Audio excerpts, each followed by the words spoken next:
کیوں؟ اگر آنا یہ جھاڑو لگا دے گی تو کیا اس کے ڈنڈوں جیسے ہاتھ ٹوٹ کر گر پڑیں گے؟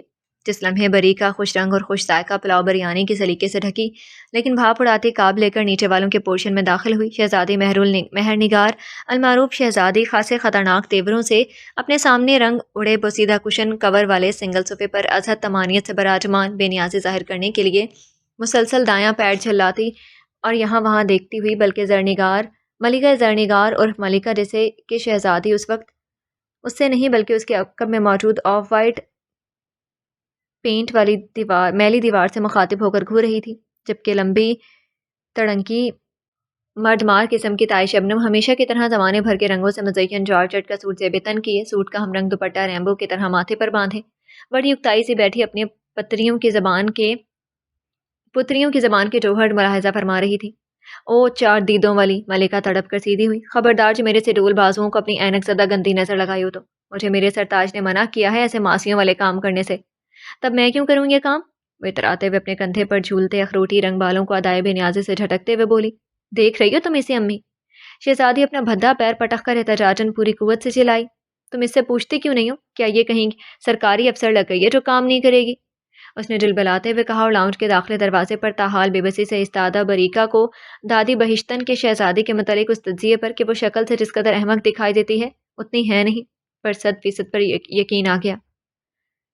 ہوتی تو ملکہ کے بیکار بیٹھنے پر اسے کسی سرکاری افسر سے تشبیہ نہ دیتی۔ خیر ہاں دیکھ رہی ہوں تجھے بھی اور اس لیڈی ڈائن کو بھی، ریمبو بنی تائی شبنم کو جلال آ ہی گیا، دن کے 1:30 بج رہے ہیں اور تم نے کمیاں یہاں کھڑی صفائیوں پر جھگڑے کر رہی ہو، ابھی آتا ہوگا تمہارا بابا محلے کی یاترا کر کے واپس، تب میں کیا اسے اپنا کلیجہ کھانے کو دوں گی؟ امی تم اچھی طرح جانتی ہو کہ ابو جلی ہوئی چیزیں نہیں کھاتے۔ یہ شوخ و شنگ آواز ان لوگوں کی دھاڑیں سن کر مجبوراً بیدار ہوئے شاہ رخ کی تھی، جس نے کالے سفید چکدار گھسے ہوئے ٹراؤزر کے اوپر مسلی ہوئی سرمئی جو یقیناً پہلے سفید رہی ہوگی ٹی شرٹ نازیبہ تن کر رکھی تھی، اور جو ابھی ابھی اپنے کمرے سے برآمد ہوا تھا اور خوش قسمتی سے اس کی نظر دروازے پر بیچارگی سے کھڑی بریکا پر پڑ چکی تھی۔ اور ویسے بھی یہ بریکا کھانا لے تو آئی ہے، وہ مسلسل جمائیاں لیتے ہوئے اس کے نزدیک پہنچ کر بولا، مزے سے کھائیں سب؟ ہاں یہ امی نے بھجوائی ہے، اس نے موقع غنیمت جان کر کاب جلدی سے آگے کی جسے اس نے فوراً سے پیشتر تھام لیا۔ تینوں معزز خواتین نے ذرا چونک کر اسے دیکھا۔ تم بھی عجیب ہو بریکا، صوفے پر براجمان ملکہ چمک کر بولی، نہ جانے کب سے یہاں کھڑی ہماری لڑائیاں دیکھ رہی ہو، تمہیں بھی نہ مزہ آتا ہے ہمیں لڑتا دیکھ کر؟ اس نے نتھنے پھلا کر کہا اور بریکا کو اس پر ٹکر مارنے کو بالکل تیار کسی بھینس کا گمان گزرا۔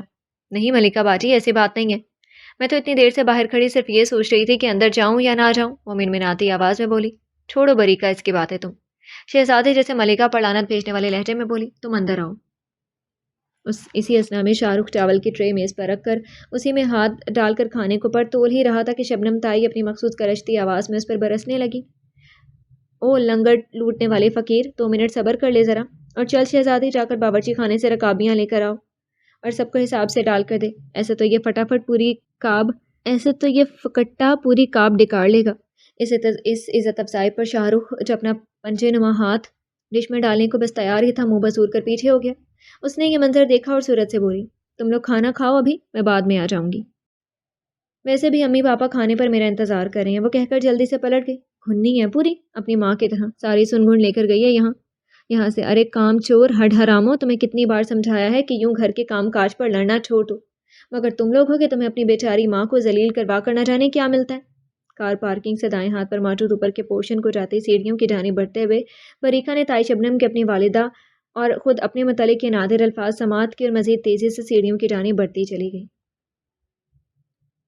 سلیم اختر گورنمنٹ کے معمولی ملازم تھے، ایماندار تھے، اس لیے پوری زندگی سوائے متوسط علاقے میں اس عام سے 4 کمرے والے گھر کے علاوہ اور کچھ نہ بنا سکے۔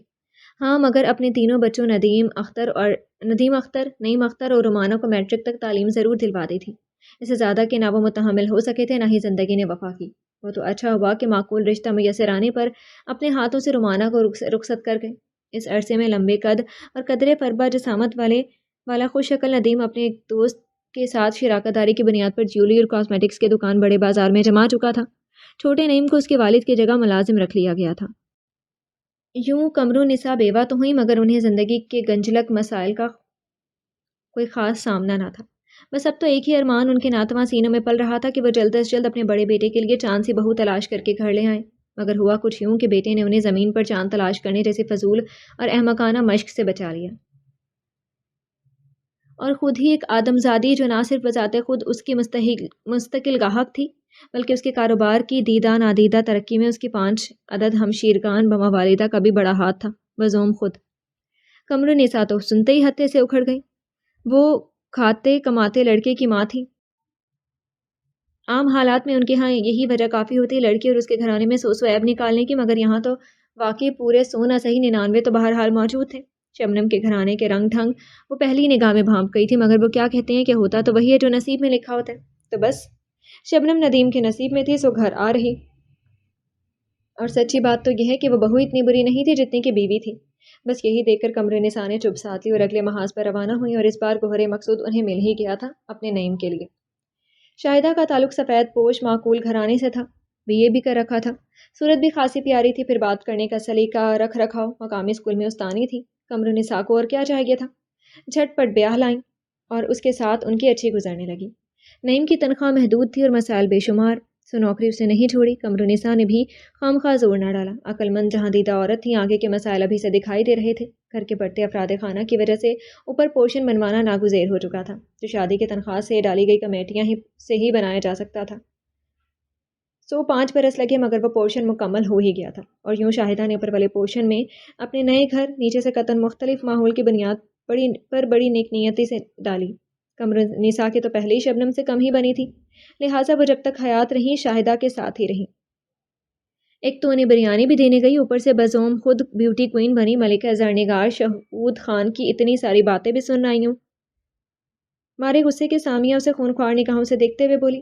سامیہ کا گھر بریکا کے پڑوس میں واقع تھا، اور بریکا بچپن کی سہیلیاں اور کلاس فیلوز بھی تھی۔ سامیہ ایک نڈر اور 2 ٹوک موقف رکھنے والی لڑکی تھی، 2 عدد بھائیوں کی اکلوتی لاڈلی بہن تھی، اسی لیے کسی سے ذرا بھی نہیں تپتی تھی، اور غلط بات پر تو قطعی نہیں۔ یہی وجہ تھی کہ نہ اس کی بریکا کے نیچے والوں سے بنتی تھی، اور نہ ہی وہاں کوئی اس سے بات کرنے کو مرا جا رہا تھا، سوائے شاہ رخ اختر کے۔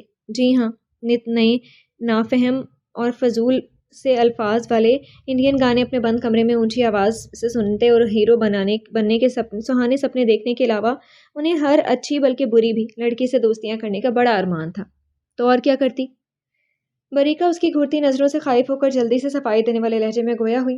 اور ویسے بھی امی نے مجھے بڑوں کو جواب دینے سے سختی سے منع کیا ہوا ہے، اور ملکہ باجی کی عادت سے تو آپ سبھی واقف ہیں۔ بیچاری کی رخصتی جو نہیں ہو پا رہی، اسی لیے فرسٹریٹڈ رہنے لگی ہیں۔ لگے ہاتھوں اس نے اپنی نکمی عادت کے عین مطابق ملکہ باجی کی صفائی بھی دے ڈالی۔ تو کس عقل مند نے انہیں 1 درجن بہنوں کے اکلوتے بھائی کو اپنی فلمی اداؤں کے جال میں پھانس کر نکاح پڑھوانے کو کہا تھا؟ تمہارے دلہا بھائی کی والدہ نے ان کے زور دینے پر ان کا نکاح ضرور کر دیا، مگر مجھے وہ کم از کم اپنی 8 درجن بیٹیوں کی شادی سے قبل اس ملکہ کو رخصت کروانے کے موڈ میں دکھائی نہیں دیتی۔ سامیہ ٹرے میں رکھی پلیٹ میں مسالے دار آلو کی چپس اٹھا کر منہ میں رکھتے ہوئے مزے سے بولی۔ ہائے اللہ سامیہ! اس کے بے لاگ تجزیے پر وہ دہل کر بولی، ایسے تو نہ کہو، مجھے تو ترس آتا ہے بیچاری کو یوں دیکھ کر۔ کبھی ان سے بھی پوچھ لینا تھا کہ انہیں تمہاری شکل دیکھ کر کیا آتا ہے۔ سامیہ اس کے انداز پر کلس کر بولی تو بریکا کچھ افسردہ سی ہو گئی۔ کبھی ان سے بھی پوچھ لینا تھا کہ انہیں تمہاری شکل دیکھ کر کیا آتا ہے۔ سامیہ اس کے انداز پر کلس کر بولی تو بریکا کچھ افسردہ سی ہو گئی۔ یہ میری ہی غلطی ہے جو میں ان لوگوں کی باتیں تم سے شیئر کر لیتی ہوں۔ میری ہی وجہ سے تم نیچے والوں کے بارے میں کتنا غلط سوچنے لگی ہو، حالانکہ وہاں سب ایک جیسے نہیں ہیں۔ مثلاً کس کی ذات شریف اپنے گھر والوں سے مختلف ہے، ذرا میں بھی تو سنوں۔ سامیہ نے اپنے چپس کی جانب بڑھتا ہاتھ پیچھے کر لیا اور گھورتی کھوجتی نگاہوں سے اسے دیکھ کر پوچھنے لگی۔ اس کے تفتیشی انداز پر بریکا بری طرح گڑبڑا سی گئی، اور اس سے قبل کہ وہ کوئی جواب دیتی ہے سامیہ کے کمرے کا دروازہ بہت آہستہ سے کھٹکھٹایا جانے لگا، اور ساتھ ہی کوئی بلی نما آواز میں سرگوشی سے گویا ہوا، سامی، میری پیاری سامی، جلدی سے دروازہ کھول دو، نہیں تو پکڑا جاؤں گا۔ آواز سننے کی دیر تھی، سامیہ اپنی نشست سے اچھل کر کھڑی ہوئی اور ڈرائنگ روم کا چھوٹے سے لان کی جانب کھلنے والا دروازہ بنا آواز پیدا کیے لپک کر کھول دیا، اور جو شخص کھلے دروازے سے اندر داخل ہوا اسے دیکھ کر بریکا نے مارے خوف کے پہلے تو چلانے کے لیے منہ کھولا، مگر نوالد کو جلد ہی پہچان لیا، لہٰذا وہ منہ جو چیخنے کے لیے کھولا تھا بند کر کے بنا لیا، اور منہ ہی منہ میں کچھ بدبدانے لگی، جبکہ دوسری جانب معاملہ برعکس تھا۔ نوالد اسے دیکھ کر کھل اٹھا تھا۔ یہ اس کا اعلیٰ درجے کا اعتماد ہی تھا جو وہ اس خوفناک اجاڑ حلیے میں بھی اسے دیکھ کر کھل رہا تھا۔ السلام علیکم بھائی، تم کب آئیں؟ کالے بھجنگ منہ پر سفید دانت نکالے وہ اس سے مخاطب ہوا۔ بریکا نے تل ملا کر ناگواری سے اسے دیکھا۔ اسے تو اس جہان فانی میں والد بھی 18 برس بیت چکے ہیں احمق، تم بتاؤ اس خوفناک حلیے میں کہاں سے آ رہے ہو؟ سامیہ نے سارے لحاظ بالائے طاق رکھتے ہوئے ایک دھموکا خود سے محض 10 ماہ بڑے بھائی جاسن کو چڑھتے ہوئے کسی قدر ناراضی سے پوچھا تھا، اور یہ ناراضی بھی اس کے صبح سے کسی کو بنا کچھ بتائے گھر سے غائب رہنے پر تھی۔ تھوڑی سی تو عزت دے دیا کرو مجھے سامی، وہ بے ساختہ اس کی جانب گھوم کر اسد ناراضی سے بولا۔ فی الحال تمہیں عزت سے زیادہ پانی کی ضرورت ہے۔ آخر گئے کہاں تھے تم جو یوں خود پر ڈھیروں سیاہیاں انڈیل آئے ہو؟ وہ سرتا پاؤ سے دیکھ کر کچھ تعصب کچھ فکر مندی سے پوچھنے لگی۔ بریکا بھی غیر دلچسپی سے اسے دیکھنے لگی۔ بس کیا بتاؤں سامی، حارث جس سوسائٹی میں رہتا ہے اسے ذرا فاصلے پر ایک کچی آبادی واقع ہے۔ رات کے آخری پہر وہاں کی جھگیوں میں نہ جانے کیسے آگ بھڑک اٹھی۔ فائر بریگیڈ کو وہاں جاتے جاتے بھی اچھا خاصا وقت لگ گیا، کافی نقصان ہو گیا بیچاروں کا، بس وہیں تھا میں اور حارث وغیرہ بھی، اس نے یکلخت سنجیدہ ہوتے ہوئے بتایا۔ سامیہ سن کر گہرے تعصب میں ڈوب گئی اور رنجیدہ تو بریکا بھی ہو گئی تھی یہ سب سن کر، تاہم اسے جاسن کے اس بیان پر زیادہ یقین بھی نہ آیا۔ جھوٹا کہیں گا، بابا اور ہارون بھائی بہت ناراض ہیں تم سے، تمہارے فائنل ایگزام سر پر ہیں اور تم ہمیشہ کی طرح غیر سنجیدگی کا مظاہرہ کر رہے ہو۔ خیر، سامی تعصب سے باہر نکل کر اسے گھر کی تازہ ترین صورتحال سے باخبر کرنے لگی۔ چلو تم پہلے چھت والے واش روم میں نہا لو جا کر، میں تمہارے کپڑے نکال کر لاتی ہوں، مگر اس کے بعد بالآخر تمہیں نیچے اپنے کمرے میں آنا تو پڑے گا اور پھر بابا کے غصے کا سامنا بھی کرنا ہوگا۔ سامی نے بے نیازی سے اسے خبردار کیا۔ حق ہاں، اس نے ایک ٹھنڈی سانس لی، اپنی تقدیر سے موفر ممکن نہیں، کیوں بریکا؟ اس نے تائید طلب نظروں سے گمسم بیٹھی بریکا جو تاحال متاثرین کے متعلق ہی سوچ رہی تھی کو مخاطب کیا تو وہ جیسے یکلخت ہوش میں آتے ہوئے اٹھ کھڑی ہوئی۔ میں چلتی ہوں سامیہ، مغرب کا وقت ہونے والا ہے، اس نے جاسن کو مکمل نظر انداز کرتے ہوئے کہا اور بنا سامیہ کا جواب سنے ڈرائنگ روم کے گھر کے اندر کھلنے والے دروازے سے نکلتی چلی گئی۔ تب جاسن نے اپنا روئے سخن کچھ پریشان سی کھڑی سامیہ کی جانب کیا اور دلیری سے بولا، مجھے لگتا ہے تمہاری دوست مجھے کچھ خاص پسند نہیں کرتی میری بہن۔ صرف میری دوست ہی نہیں، تمہیں لوگوں کی اکثریت کچھ خاص بلکہ کچھ عام بھی پسند نہیں کرتی، اس لیے تمہارے لیے بہتر یہ ہے کہ تم لوگوں کی فکر کرنا ترک کر دو اور اس سے پہلے کہ یہاں چھاپا پڑ جائے فوراً سے بیشتر گھر کے پچھلے صحن والی سیڑھیوں سے اوپر جا کر فریش ہو جاؤ، سامیہ نے اس کی بے موقع کی شہنائی سے اکتا کر کہا۔ بات اس کی معقول تھی، صبح سر ہلا کر دروازے کی جانب دبے پاؤں بڑھنے لگا۔ السلام علیکم، گھر میں کوئی ہے؟ یہ مغرب کے بعد کا مخصوص اداس کر دینے والا وقت تھا۔ عام دنوں میں یہ وقت بریکا نے اپنی پڑھائی کے لیے مخصوص کر رکھا تھا، چونکہ آج اتوار تھا لہٰذا اس کی پڑھائی کی بھی چھٹی تھی۔ نعیم کچھ دیر قبل اپنے کسی دوست کی طرف نکلے تھے۔ شاہدہ اپنے کمرے میں مغرب کی نماز کے بعد تلاوت وغیرہ کر رہی تھی اور خود بریکا مغرب پڑھنے کے بعد ٹی وی لاؤنج میں اپنے 21 انچ کے قدرے پرانے سے ٹی وی کے آگے بیٹھی ابھی سوچ ہی رہی تھی کہ کیا دیکھے اور کیا نہ دیکھے، تبھی لاؤنج کے داخلے لوہے کی سفید رنگدار جالی والے دروازے سے آتی اس مخصوص دھیمی گمبھیر اور سماعت میں رس کھولتی آواز نے اسے بری طرح چونکا دیا۔ ارے وہ بے ساختہ امڑ آنے والی وہ خوشی جو اسے اپنے سامنے پا کر خام کا اس کے دل کا راز عیاں کرنے چہرے پر دوڑی چلی آئی تھی کو صورت سے دباتے ہوئے بولی، شان بھائی آپ آئیے، اندر آئیے۔ اس نے اپنی نشست سے اٹھتے ہوئے ٹی وی بند کیا۔ سو سوری، شان اندر داخل ہوتے ہوئے پرتکلف لہجے میں بولا، میں نے تمہیں ڈسٹرب تو نہیں کر دیا؟ وہ اپنے نفاست سے کٹے ہوئے گھنے نم بالوں میں تیزی سے انگلیاں چلا رہا تھا۔ بریکا سمجھ گئی، یعنی وہ دکان سے ابھی گھر آیا ہے۔ یہ اس کی ہمیشہ کی عادت تھی، کام سے واپس گھر آنے کے بعد موسم چاہے کتنا ہی سرد کیوں نہ ہو وہ پہلی فرصت میں غسل کرنے کے لیے جاتا تھا اور اتنا فریش ہو کر آتا کہ دیکھنے والی آنکھ تک تر و تازہ ہو جاتی۔ یا آپ اچانک اجنبیوں جیسے لہجے میں کیوں گفتگو کرنے لگتے ہیں؟ وہ اس کے انداز پر کچھ خفا سی ہو گئی تو اس کی خفگی محسوس کر کے جلدی سے بولا، او پیاری لڑکی۔ وہ دھیرے سے مسکرایا، تم تو ناراض ہی ہو گئی، حالانکہ میری بات کا ہرگز بھی وہ مطلب نہیں تھا، عموماً تم اس وقت اپنی پڑھائی میں مصروف ہوتی ہو تو بس اس لیے احتیاطاً پوچھ رہا تھا۔ اس نے اپنی بات کی وضاحت کی اور بریکا کے دل میں ایک عجیب سی خوشی نے سر اٹھایا۔ اچھا، تو موصوف میرے روزمرہ کے معاملات سے آگاہ ہیں، واہ بھائی۔ اگر محض اسی لیے پوچھ رہے تھے تو اطمینان رکھیے، میں اس وقت بالکل بھی مصروف نہیں تھی اور بالفرض اگر ہوتی بھی تو بہرحال اتنی بامروت ضرور ہوں کہ گھر مہمان کی خاطرداری اور اسے کمپنی دینے کی خاطر کچھ دیر کے لیے اپنی مصروفیات ترک کر سکوں۔ اچھا، وہ لطف لینے والے لہجے میں بولا، یعنی کہ اب مجھے اپنے سگا چچا کے گھر میں مہمان سمجھا جا رہا ہے؟ اس نے ایک شرارتی ہنکارا بھرا تو بریکا بے ساختہ ہنس پڑی۔ باتوں میں آپ کو کوئی مات نہیں دے سکتا۔ صرف باتوں ہی میں نہیں ڈیئر کزن، وہ گویا جتانے لگا، مجھے کسی مقام پر بھی شکست نہیں دی جا سکتی۔ بالکل بالکل، بریکا کو اس کا اعتماد پسند آیا تھا۔ باتیں تو ہوتی رہیں گی، یہ بتائیں چائے لے آؤں آپ کے لیے پہلے یا کچھ شربت وغیرہ؟ وہ جواب طلب نگاہوں سے اسے دیکھنے لگی۔ وہ لکڑی کے پرانے مگر صاف ستھرے سنگل صفے پر براجمان ہوتے ہوئے کچھ ہچکچا کر کہنے لگا، دوپہر کا کھانا نہیں کھا سکا ہوں میں آج۔ اوہ، اتنا سن کر بریکا فکر مند اور اپنے پہلے کے سوالات پر شرمندہ سی ہو گئی۔ تب تو آپ کے لیے فوراً کھانا لے کر آنا چاہیے۔ وہ بولتے بولتے بنا وقت ضائع کیے کچن کی جانب بڑھ گئی اور بڑے اہتمام سے ٹرے میں بریانی سجا کر پلٹی۔ دراصل ساری دوپہر دکان کی صفائی ستھرائی میں گزر گئی۔ گھر آنے پر پتہ چلا کہ یہاں تو آج دوپہر میں کچھ پکایا ہی نہیں گیا۔ میں تو باہر جا رہا تھا مگر پھر نہ جانے کیا سوچ کر ادھر چلا آیا۔ بریانی دیکھ کر اس کی بھوک چمک گئی۔ اسے اس اسنا میں شائستہ بھی تلاوت وغیرہ سے فارغ ہو کر تسبیح ہاتھ میں لیے وہی چلی آئیں۔ اس کی بات سن کر دھیرے سے مسکرائیں اور شفقت سے اسے دیکھ کر متانت سے بولی، اچھا کیا نا بیٹا جو یہاں آ گئے، کیوں بھی میں نے چاول دونوں گھرانوں کے حساب سے ہی بنائے تھے۔ وہ سامنے رکھی ہلکی کاسنی جھالر والی چادر سے ڈھکے تخت پر بیٹھ گئیں۔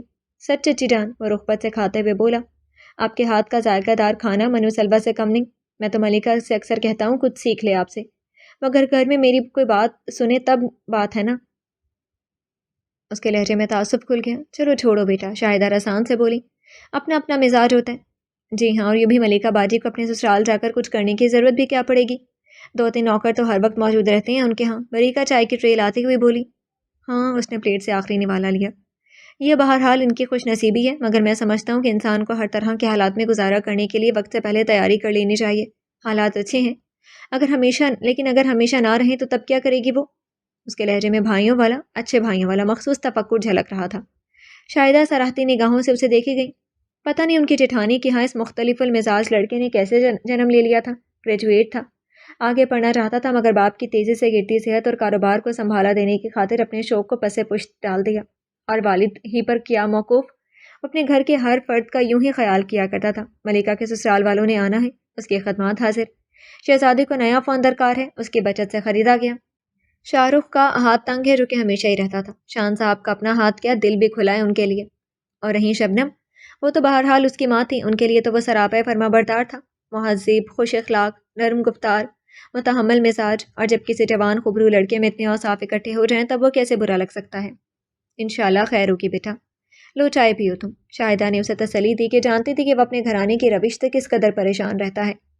جی بالکل چائے پئیں، میری ہاتھ کی چائے بھی کسی نعمت سے کم نہیں۔ بریکہ شرارتی تفاخر سے بولی تو وہ ہنس پڑا، اور اسے قبل کی کچھ کہہ پاتا نیچے کوئی زوردار انداز میں چنگھاڑا۔ کم از کم بریکہ کی سماعت کو تو یہی شک گزرا۔ کھانا کھا لیا ہے تو نیچے آ جاؤ بھائی، رات پکانے کے لیے سودا منگوانا ہے۔ اوہو، یہ کوئی نہیں شہزادی تھی جو اعلان نشر کرنے کے بعد بنا جواب کا انتظار کیے واپس پلٹ گئی تھی۔ ابھی تو آپ دکان سے تھک کر آئے ہیں۔ بریکہ کو اعلان کچھ زیادہ پسند نہیں آیا تھا، سودا شاہ رخ سے منگوا لیتے، اس لیے اس نے کہہ بھی دیا۔ جانے دو بریکہ، اس سے پہلے کہ وہ کوئی جواب دیتا شاہدہ نے سرزنش کی، ان کے گھر کا معاملہ ہے کچھ؟ نہیں، ٹھیک کہہ رہی ہے بریکہ۔ شان جلدی سے چائے 2 گھونٹ میں ختم کر کے اٹھ کھڑا ہوا۔ یہ سودا سلف تو بہرحال وہ لا ہی سکتا ہے۔ خیر، بہت شکریہ آپ لوگوں کے ذائقے دار لنچ کا۔ وہ انہیں دیکھ کر مسکرایا۔ ہیں لنچ؟ بریکہ نے مصنوعی حیرت کا اظہار کیا۔ مغرب کے بعد کھانا کھانے کو آج کل لنچ کہنے لگے ہیں کیا؟ رہنے دو اسے تو، شاہدہ نے اس کی شرارت سمجھ کر کہا۔ اور شکریہ کس بات کا بیٹا، یہ بھی تو تمہارا اپنا ہی گھر ہے نا۔ آپ کے خلوص کی قدر کرتا ہوں میں، اس نے سینے پر ہاتھ رکھ کر مشکور لہجے میں کہا۔ کبھی کوئی کام ہو تو بلا جھجک کہہ دیا کریں، آپ کے کام آ کر خوشی ہوگی مجھے۔ اپنے گھر کے کاموں سے تو فرصت مل جائے تمہارے ان شان بھائی کو، پڑے آئے دوسروں کا کام خوشی خوشی کرنے والے۔ حسب عادت بریکہ نے اسے اس شام کی ساری رودات سامیہ کو سنا کر دم لیا تھا، اور ساری بات خاموشی سے سننے کے بعد حسب عادت اس نے ایک عجیب سا منہ بنا کر یہ جواب عنایت کیا تھا جسے سن کر بریکہ کا دل کچھ افسردہ سا ہو گیا تھا۔ پتہ نہیں یہ سامیہ اس کے تایا کے گھرانے کے لیے اتنی منفی سوچ کیوں رکھتی تھی۔ نہیں یار، ایسی بات نہیں ہے، وہ تو، اس نے وضاحتی انداز اختیار کیا، مگر سامنے بھی خونخوار سامیہ تھی۔ بس تم رہنے دو، یہ تو وہ تو، اور سنجیدگی سے اپنی پڑھائی پر توجہ دو۔ آگے یونی میں ایڈمیشن لینا ہے یا نہیں؟ اس نے دادیا ماؤں والا انداز اپنایا تو اس بار بریکہ بری طرح بھنائی۔ مجھے کب تم نے پڑھائی میں غیر سنجیدہ دیکھ لیا سامیہ؟ اس نے اپنی آنکھیں کھلے انگلش کے نوٹ زوردار آواز سے بند کرتے ہوئے برہمی سے کہا۔ اگر کسی کو کچھ سمجھانا ہی ہے تو اپنے جگری بھائی کو سمجھاؤ، یونی میں یہ 2 سال ہے اس کا، کچھ اسے عقل دو کہ ابھی بھی وقت ہے اپنی پڑھائی اور کریئر کو سنجیدگی سے لے۔ پچھلے سال یاد ہے نا اس نے اپنا ایک سمسٹر بغیر کسی وجہ کے یوں ہی چھوڑ دیا تھا۔ اچھا بچو، سامیہ کے چہرے کے عضلات خطرناک حد تک تن گئے تھے، اور دہنا ہاتھ کمر پر پہنچ گیا۔ تو اب میرے بھائی کے حوالے سے مجھے تانے دوگی؟ وہ جو بھی کرتا پھر اس کی مرضی ہے بھائی، تمہارا اس کے معاملات سے کیا لینا دینا؟ ہاں، مجھے کیا لینا دینا؟ اس نے بے نیازی سے کندھے اچکائے۔ میں تو ایک بات کہہ رہی تھی کہ جتنی فکر تمہیں میری اسٹڈیز کی ہے، اس کی آدھی بھی اگر جاسن کی کر لو تو وہ شاید سدھر جائے۔ میرا بھائی بگڑا ہوا ہے ہی، کب جو سدھرے گا؟ سامیہ ذرا بلند آواز سے بولی۔ ہر کسی کو اپنا بھائی نیکیوں کا چلتا پھرتا اشتہار دکھائی دیتا، آج تو بریکہ بھی اسے بخشنے کو تیار نہ تھی۔ مگر شان تو تمہارا بھائی نہیں ہے، تب پھر تم کیوں اسے فرشتہ ثابت کرنے پر تلی رہتی ہو؟ مارے خیز کے سامیہ کے نتنے پھڑپھڑانے لگے تھے، اس لیے چمک کر بولی۔ ہاں میں نے کب کہا کہ وہ میرے بھائی ہیں، لیکن بہرحال وہ فرشتہ صفت ضرور ہیں، بریکا حتمی لہجے میں بولی تو اس بار سامیہ حقیقتاً ناراضی سے کہہ اٹھی، بھاڑ میں جاؤ تم اور تمہارے نیچے والے، میں اپنے گھر جا رہی ہوں اور آئندہ تمہیں میرے گھر آنے کی ضرورت نہیں ہے۔ وہ دھپ دھپ کرتی بریکا کے ٹیرس پر گئی اور وہاں سے درمیانی دیوار جو محض 4.5 فٹ اونچی تھی پھلانگ کر اپنے ٹیرس پر اتر گئی۔ بریکا نے روکا نہیں، وہ بھی اس بار اپنی اس اکلوتی دوست سے خفا ہو گئی تھی۔ دیکھو بھئی شاہدہ، تائی شبنم نے اپنی آواز پر وہ مخصوص نقاہت طاری کرتے ہوئے اپنے خطاب کا آغاز فرمایا جو سراسر مصنوعی لگا کرتی تھی۔ میرے گھر کا نقشہ اور ردی حالات تمہارے سامنے ہیں، ایک کمرے میں اور تمہارے جیٹ جی پڑے رہتے ہیں، دوسرا ان لڑکیوں کا ہے جو ظاہر ہے ان دونوں ہی کے لیے ناکافی ہے، تو اس میں کسی تیسرے فرد کی گنجائش کہاں؟ حق ہا۔ اتنا کہہ کر وہ متاسف بلکہ دل گرفتہ دکھائی دینے لگی اور لاؤنج میں موجود جملہ حاضرین کے ضبط کا امتحان لیا، ہنسی ضبط کرنے کا، جبکہ شاہدہ اس محفل کی وہ واحد ہستی تھی جو نہ صرف سنجیدگی سے ان کے کلام سماعت کر رہی تھی بلکہ مفہوم کلام سے کچھ آگاہی بھی رکھتی تھی۔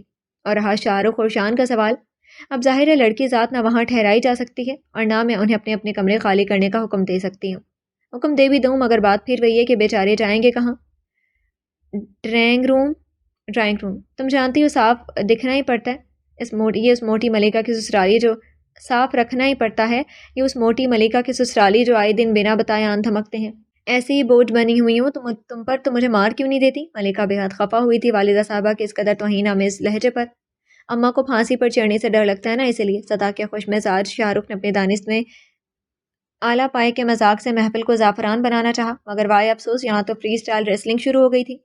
او ہو شاہدہ بوکھلا گئیں جبکہ بریکا کھسیا کر اٹھ کھڑی ہوئی، مبادہ اس روز کی طرح اس روز بھی ملکہ اور تائی اس کے لتے نہ لینا شروع کر دیں۔ خواہ بھابھی جان آپ بے فکر رہیں، ہنی کے لیے میں بریکا کے کمرے میں جگہ بنا دوں گی، آپ کو تردد کرنے کی ضرورت نہیں ہے، اس کے کھانے پینے کا انتظام بھی میری ذمہ رہا۔ چلو بریکا میرے ساتھ مل کر ذرا اپنا کمرہ تو صاف ستھرا کروا لو۔ اپنی بات مکمل کر کے شاہدہ بریکا کو حقیقتاً یہاں سے کھینچتے ہوئے لے گئی۔ اب پتہ نہیں تائی شبنم کو ان کی بات ٹھیک طرح سے سنائی دی بھی تھی یا نہیں، کہ ان کے پاس سنانے کو اپنے ہی گھر میں بہت کچھ تھا۔ یہ چڑیل شاہ رخ کی بات پر کیوں ہنسی؟ ملکہ بھوتنی کا چہرہ دے کر ہنسی آ گئی تھی اسی لیے۔ ملکہ نے کہا بھوتنی کا چہرہ دے کر ہنسی آ گئی تھی اس لیے، شہزادے کا کرارا جواب۔ بغیر تو کچھ تو شرم کر لیا کرو۔ شبنم کی دہائیاں اور بھاگ کر اپنے کمرے میں بند ہوئے شاہ رخ کے چنگھاڑتے ساؤنڈ سسٹم سے نشر ہوتا دل فریب نغمہ، او آجا بن جا بے شرم ہو بے شرم۔ رومانہ کا شوہر شادی کے کچھ ماہ بعد سعودیہ اور وہاں سے 6 ماہ بعد امریکہ چلا گیا۔ 1 سال بعد اس نے رومانہ کو بھی وہیں بلوا لیا، اس کے دونوں بچے وہیں کے پیدائش تھے۔ اماں ساس کے انتقال پر جب رومانہ آئی تھی تو بقول رومانہ اس کے بچوں نے اس کے ساتھ یہاں آنے سے انکار کر دیا تھا کہ ہمیں پاکستان جا کر انہیں دھونے سے کوئی دلچسپی نہیں ہے۔ یہ 8 سال پہلے کا ذکر ہے۔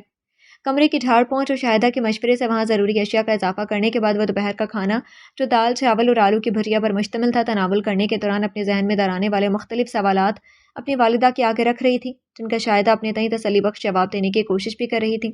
تو اب یہ دلچسپی یکایک کیسے پیدا ہو گئی؟ اس نے ایک اور سوال داغا۔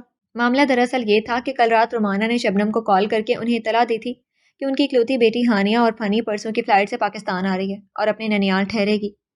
بچی کی آج کل چونکہ چھٹیاں ہیں اور چھٹیاں بھی لمبی ہیں تو اس نے پاکستان جا کر اپنے رشتہ داروں سے ملنے کا پروگرام بنا لیا ہے۔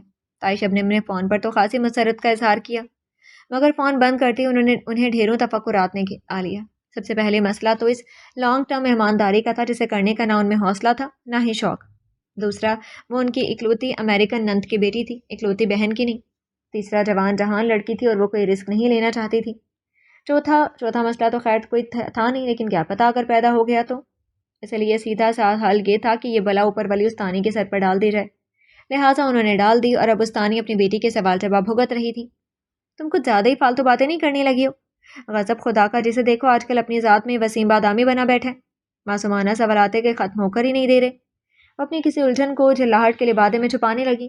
کیوں ڈانٹ رہی ہیں؟ وہ روحانسی ہو گئی۔ میں نے آخر ایسا پوچھ ہی کیا لیا تھا؟ جلدی کھانا کھاؤ اور اچھی سے چائے میرے کمرے میں دے جانا، مجھے بہت تھکن محسوس ہو رہی ہے۔ وہ تخت پر بچھے دسترخوان سے اٹھ گئی۔ بریکا کچھ دیر وہیں بیٹھی ان کے رویے اور محترمہ ہنی کی متوقع آمد کے بارے میں سوچتی رہی۔ کچھ سوالات اس کے ذہن میں ابھی اور کلبلا رہے تھے جن کا خاطر خواہ جواب سامیہ کے اسے کہیں سے نہیں ملنا تھا، اور سامیہ کو نہ صرف اس روز وہ واقعی ناراض کر چکی تھی بلکہ پلٹ کر اس کی خبر بھی نہیں لی تھی۔ سامیہ پورے 1 ہفتے بعد بریکا نے اس کی کمی محسوس کر لی تھی۔